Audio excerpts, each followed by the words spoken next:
बारिश रुकवा दी है। 20 साल तक उस शहर पर एक भी बूंद नहीं बरसी। जमीन सूख गई, फसलें खत्म हो गईं और लोग भूख और प्यास से तड़पने लगे। इदरीस अलैहिस्सलाम उस गार में रहने लगे, दिन को रोजा रखते और हर शाम एक फरिश्ता उनके लिए खाना लाता। वो खाना खाकर अल्लाह का शुक्र अदा करते और अपनी कौम के लिए दुआ मांगते, लेकिन सजा का हुक्म वापस नहीं लिया। एक दिन वो फरिश्ता खाना लेकर नहीं आया, दूसरे दिन भी नहीं आया और तीसरे दिन भी जब खाना नहीं आया तो इदरीस अलैहिस्सलाम का जिस्म भूख से कमजोर हो गया। उन्होंने अल्लाह से दुआ की, ऐ मेरे रब, मेरा भूख से बुरा हाल हो गया है। अल्लाह ने वही के जरिए फरमाया, अब तुम अपना रिस्क खुद तलाश करो। इदरीस अलैहिस्सलाम गार से निकलकर शहर के करीब पहुंच गए। वहां एक औरत रोटियां पका रही थी। उनका चेहरा भूख और मायूसी से उदास था।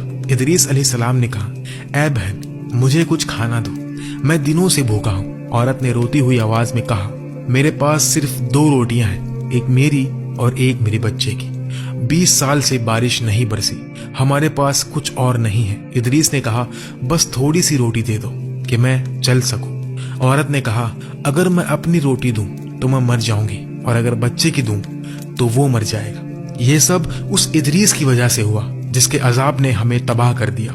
इदरीस अलैहिस्सलाम का दिल धड़क उठा, लेकिन उन्होंने अपनी पहचान नहीं बताई। उन्होंने कहा, तुम्हारा बच्चा छोटा है, उसे आधी रोटी दे दो और आधी मुझे। औरत ने आंसुओं के साथ ये बात मान ली और अपने बच्चे के हिस्से से आधी रोटी इदरीस अलैहिस्सलाम को दे दी। जब बच्चे ने देखा कि उसका खाना कोई खा रहा है, वो जोर जोर से रोने लगा। उसका छोटा सा जिस्म भूख से लड़ नहीं सका और वो वहीं मर गया। औरत चीख उठी, तुम्हारी वजह से मेरा बच्चा मर गया।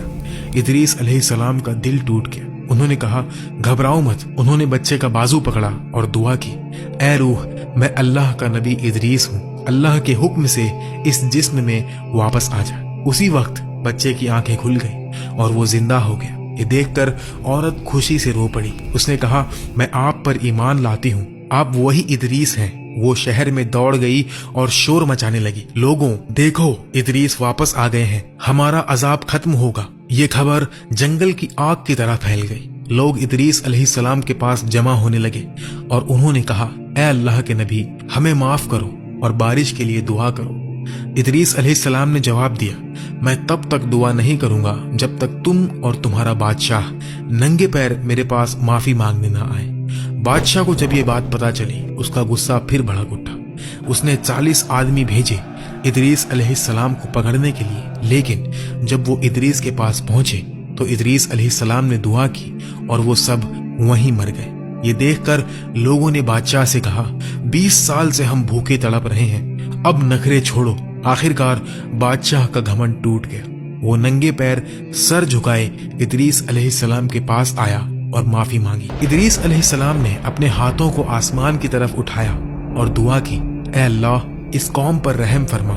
उसी वक्त आसमान से बादल गरजे और बारिश के कतरे जमीन पर बरसने लगे। कौम का अजाब खत्म हुआ और लोग अल्लाह की राह पर वापस आ गए। कुछ सालों बाद एक फरिश्ता अल्लाह की नाफरमानी की वजह से सजा पा गया। अल्लाह ने उसके पर काटकर उसे जमीन पर भेज दिया। वो इदरीस के पास आया और कहा, ऐ अल्लाह के नबी, मेरे लिए माफी मांगो। इदरीस ने दिल से दुआ की और अल्लाह ने फरिश्ते को माफ कर दिया। फरिश्ते ने कहा, इस एहसान के बदले कोई ख्वाहिश हो तो बताओ। इदरीस अलैहिस्सलाम ने कहा, मैं मलकल मौत से मिलना चाहता हूँ। फरिश्ते ने अपने परों पर इदरीस अलैहिस्सलाम को बिठाया और चौथे आसमान ले गया। वहां मलिकल मौत ने उन्हें देखा और कहा, अल्लाह ने मुझे तुम्हारी रूह चौथे आसमान पर कब्ज करने का हुक्म दिया था। मैं परेशान था कि एक आसमान से दूसरे का फासला 500 साल का है और आप जमीन पर हो, लेकिन आप खुद यहाँ आ गए। उसी वक्त मलिकल मौत ने इदरीस की रूह कब्ज की और अल्लाह ने उन्हें बुलंद मकाम दिया, जैसा कुरान में फरमाया गया, हमने उन्हें बुलंद मकाम दिया। ये थी हजरत इदरीस अलैहिस्सलाम की दास्तान। एक नबी जो सितारों से भी आगे निकल गए। उनकी जिंदगी हमें सिखाती है कि हक की राह पर चलने वालों को अल्लाह कभी अकेला नहीं छोड़ता। वो हर जुल्म का जवाब देता है और हर दुआ कबूल करता है। अगर ये कहानी आपके दिल को छुए तो लाइक करें, सब्सक्राइब करें और दास्तान वाइब्स पर ऐसी ही रूहानी कहानियां सुनने के लिए बेल आइकन दबाएं। ये कहानी कुरान حدیث اور قصص الانبیاء سے مستند روایتوں پر مبنی ہے۔ کچھ تفصیلات جیسے روٹی کا واقعہ اور بچے کا زندہ ہونا قصص الانبیاء اور اسرائیلیت سے لی گئی ہے، جو مستند نہیں ہے لیکن دعوت فکر کے لیے استعمال ہوتی ہے۔ اصل معلومات کے لیے قرآن اور صحیح حدیث کا مطالعہ کریں۔